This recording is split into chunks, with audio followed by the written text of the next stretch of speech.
Ya, selamat siang. Kembali kita lanjutkan materi kita tentang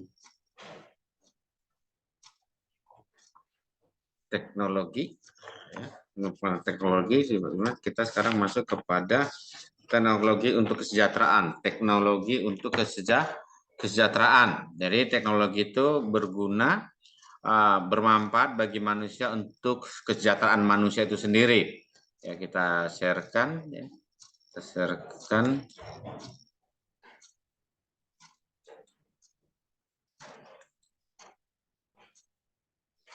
Ya, teknologi untuk kesejahteraan.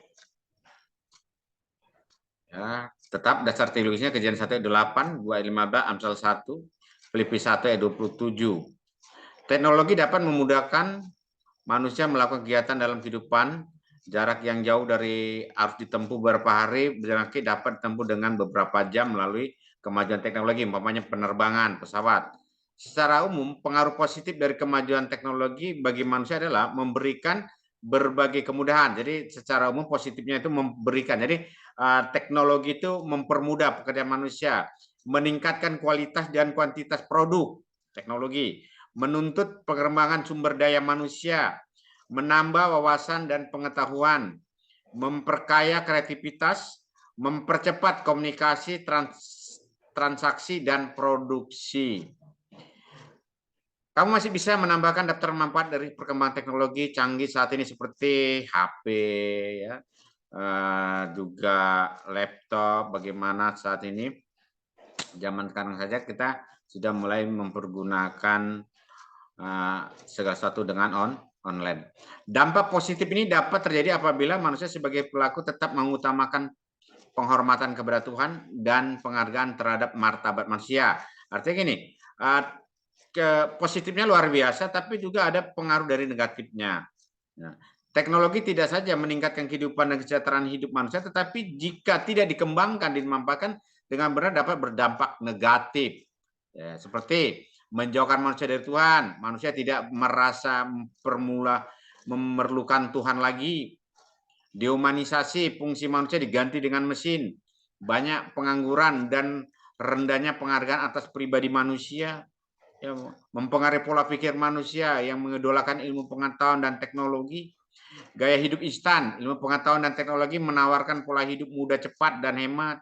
Manusia mengabaikan tugas untuk mengusahakan dan memelihara alam semesta sehingga terjadi eksploitasi alam manusia dan kebudayaan, menimbulkan kesenjangan sosial dan meningkatkan populasi kaum marginal. Kemajuan produk teknologi telah memungkinkan nilai-nilai yang amoral seperti ide-ide pornografi, seks bebas, kekejaman, sadisme, dan korupsi dapat disalurkan menjadi tontonan sehari-hari melalui televisi, video, internet, ataupun dan lain-lain. Dan kenyataan ini tanpa disadari menawarkan model-model kriminalitas. Dalam media cetak, berita tentang hubungan seks sebelum nikah, kehidupan amoral para publik figur, kasus-kasus korupsi dan suap dapat dibaca dengan bebas. Tahukah kamu bahwa kecanggihan teknologi saat ini sudah mengikat manusia dan menjadi candu yang sulit dilepaskan? Memang benar bahwa semua manusia menginginkan kemajuan dan peningkatan kesejahteraan hidup. Teknologi terus maju seolah-olah tak dapat dibendung. Lagi yang harus diingat, semua itu adalah alat, sarana, bukan tujuan. Jadi teknologi itu merupakan alat, sarana, dan bukan tujuan. Teknologi bisa sangat bermanfaat bagi manusia, tetapi dapat juga bertentangan dengan iman. Ia dapat menjadi berhala, dapat menggeser kedudukan Tuhan sebagai yang utama, juga dapat meluluhkan nilai-nilai Kristiani dan moral yang telah dibangun. Jika ini terjadi, manusia akan merasa tidak memerlukan Tuhan lagi. Sebab teknologi dapat menjawab dan menjelaskan semua masalah hidup serta memenuhi harapan atau keinginan manusia. Oleh sebab itu, kita perlu berhati-hati dalam mengembangkan dan memanfaatkannya. Kita berkata, baiklah orang bijak mendengarkan dan memanfaatkan ilmu, dan baiklah orang yang berpengertian memperoleh bahan pertimbangan. Amsal 1:5. Allah menghendaki agar kita terus mengembangkan diri, menanamkan ilmu dan pengertian. Karena itu, kita tidak perlu menjauhkan diri dari ilmu pengetahuan dan teknologi. Berikut adalah pernyataan dari beberapa ilmuwan yang melandasi keilmuan dengan keimanan. Umpamanya Isaac Newton menemukan hukum gravitasi dan permukaan hukum gerakan dinamika. Kami memandang kitab suci Allah sebagai filsafat yang paling agung. Saya menemukan tanda kontentikan yang lebih banyak di dalam Alkitab daripada di dalam catatan sejarah dunia manapun. Francis Bacon, ya, Lord Scholar dari Inggris. Ada 2 buku yang disodorkan kepada kita untuk dipelajari untuk mencegah kita jatuh ke dalam kesalahan. Yang pertama adalah Allah yang mengungkapkan kehendak Allah, dan yang kedua adalah alam ciptaan yang menunjukkan kuasanya. Ya, ini banyak sekali tokoh-tokoh seperti Samuel V.B. Morse, penemu telegram dan seniman terkenal. Semakin dekat saya dengan akhir zaman, akhir ziarah saya, semakin jelas bukti bahwa Alkitab bersumber dari Tuhan. Kemuliaan dan keagungan pertolongan Allah bagi manusia yang telah jatuh makin berharga, dan masa depan diterangi dan diharapkan dengan sukacita. Nah, memang banyak orang yang mengembangkan teknologi untuk kepentingan tertentu, bahkan untuk kejahatan seperti teroris. Tetapi sejarah telah membuktikan bahwa kemajuan teknologi telah menolong orang percaya untuk menerima dan mempercayai kesaksian Alkitab. Contoh, para arkeolog terbantu dalam menggali dan menemukan situs bersejarah di Timur Tengah karena informasi dari Alkitab. Hal ini menjelaskan bahwa teknologi dan Alkitab tidak saling bertentangan. Sumbernya adalah Tuhan. Oleh karena itu kita harus mengembangkan di dalam takut akan Tuhan.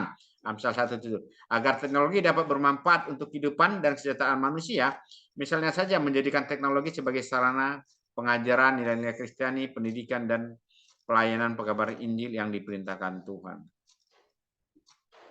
Nah, teknologi juga dipakai untuk sarana untuk kebenaran. Dalam kemajuan teknologi, ide dan produk hasil karya manusia tetap berada dalam dialektis 2 pengaruh, yaitu pengaruh kebenaran dan ketidakbenaran. Gereja tidak pernah bisa terlepas dari teknologi pada setiap zamannya. Bahkan pada zaman pertengahan, gereja turut terlibat dalam beberapa penemuan serta menetapkan apakah suatu teori benar atau salah. Ketetapan gereja akan menjadi ukuran bagi seluruh dunia. Saat ini gereja seolah terpisah dari teknologi, hanya menjadi unsur atau pengguna, belajar dan pengikut terhadap kemajuan. Tetapi sebagai landasan, gereja harus tetap menjadi acuan untuk membangun, mengembangkan, dan memajukan teknologi. Generasi milenial haruslah bersikap terbuka terhadap kemajuan teknologi, namun tetap berlandaskan pada kebenaran milenial. Bagaimanakah seharusnya sikap orang Kristen terhadap perkembangan teknologi? Kejadian 1:8 dalam Kejadian 2:5 dapat dijadikan acuan atau menemukan jawaban Allah atas perintahnya kepada manusia untuk menaklukkan dan jadi di dalam Kejadian 1:8, kuasailah taklukkanlah bumi. Nah, bagaimana kita bisa menguasai bumi? Bagaimana kita bisa menguasai alam semesta ini kalau kita tidak punya ilmu pengetahuan? Nah, ilmu pengetahuan maka menghasilkan tadi apa? Ilmu pengetahuan atau teknologi. Teknologi kan hasil dari ilmu pengetahuan. Oleh karena itu, untuk menguasai bumi, maka ilmu pengetahuan teknologi itu harus dikembangkan. Karena teknologi itu adalah mempermudah pekerjaan manusia di muka bumi ini.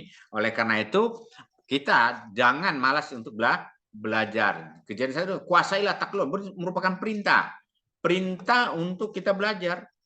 Lalu sumber ilmu pengetahuan itu siapa? Allah itu sendiri. Berarti bagaimana? Ya kita harus datang kepada sumber ilmu pengetahuan tadi, Amsal 1 ayat 7. Hal ini supaya orang Kristen tidak melakukan sinkretisme ataupun mencampur adukan iman Kristen dan kepercayaan lainnya. Untuk itu orang percaya hendaklah bersikap dalam hal teknologi memiliki wawasan dan pengetahuan yang luas.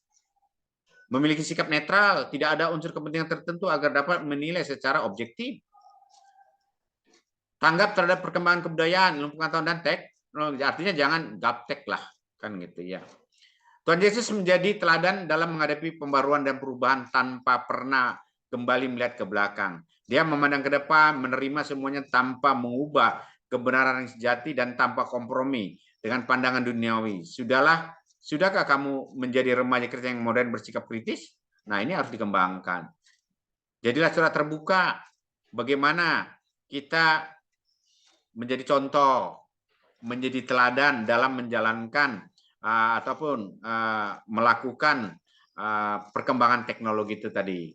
Gereja dan pendidikan agama dan budi pekerti di sekolah-sekolah menggalangkan upaya baik ini. Alkitab mencatat hanya hendak hidupmu berpadanan dengan Injil Kristus, supaya apabila aku datang, aku melihat, dan apabila aku tidak datang, aku tidak mendengar, bahwa kamu teguh berdiri dalam satu roh, dan sehati sejiwa berjuang untuk iman yang timbul dari pekabaran Injil. Allah menuntut integritas diri dalam segala bidang. Apapun yang dilakukan manusia harus sepadan dengan hubungannya sendiri dengan Allah. Jadi kita harus menjalankan ataupun mengikuti zaman, hanya saja jangan kita diperbudak dengan kemajuan teknologi. Umpamanya dengan kemajuan HP sekarang, dengan memori yang besar, itu bukan membuat kita malas menghafal.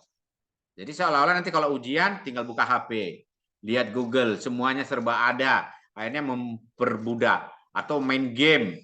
Ya, main game itu kan mempermudah kita oleh teknologi. Tetapi bagaimana teknologi itu dipakai untuk mempermudah, umpamanya mencari sumber-sumber pengetahuan, ya, mencari hal yang baik, ya. Kita bisa pakai perkembangan teknologi untuk mempermudah pekerjaan kita. Jangan kita diperbudak oleh teknologi, tapi bagaimana teknologi itu kita pakai, kita manfaatkan untuk kemuliaan nama Tuhan. Segala sesuatu yang kita kerjakan untuk kemuliaan nama Tuhan. Karena teknologi hasil ilmu pengetahuan hasil budaya, di mana Tuhan berikan kepada kita akal budi untuk bisa kita menguasai, menaklukkan bumi. Jadi teknologi mempermudah pekerjaan manusia, sehingga manusia tidak lagi bersusah payah, segala sesuatu bisa gampang, tapi juga harus diingat, jangan lari ataupun menghilangkan iman kekristenan, di mana iman Kristen itu untuk menjadi filter kita agar ilmu pengetahuan itu tidak disalahgunakan dan disalahartikan. Itu saja dulu materi kita untuk hari ini. Kiranya nanti kita lanjutkan lagi. Tuhan Yesus memberkati. Salam.